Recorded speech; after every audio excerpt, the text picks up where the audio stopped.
Bonjour, je vous reviens aujourd'hui pour une chronique vidéo sur l'amour entre deux rives, écrit par Marine Yenzer et publié chez les éditions Nouvelle Plume.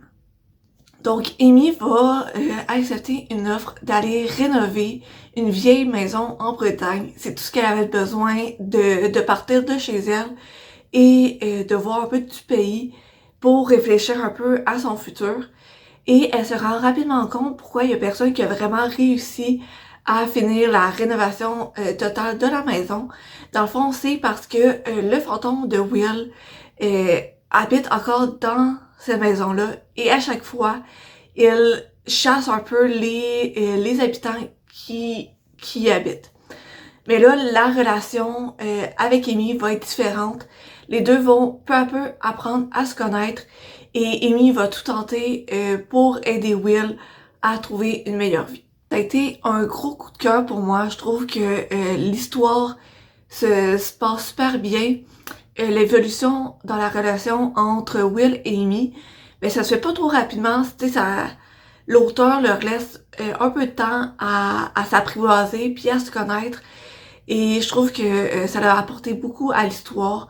Au départ, c'est un peu une relation amour-haine ils s'apprécient un peu, mais en même temps, ils font des petites remarques. Puis aussi, faut le dire, j'ai oublié de le dire dans le résumé, mais Amy est la première à voir et à entendre Will. Tous les autres habitants de cette maison-là, ils le voyaient pas. Tout ce qu'ils entendaient, c'est quand Will claquait les portes ou quand il faisait tomber quelque chose. Mais sinon, ils le voyaient pas, ils l'entendaient pas.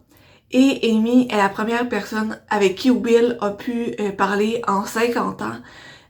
Donc, je pense que c'est pour ça que joué pour leur relation, vu que justement, Will avait vraiment besoin de quelqu'un pour l'écouter, pour entendre son histoire et pour l'aider à finaliser les raisons pourquoi qu'il revenait sur la Terre.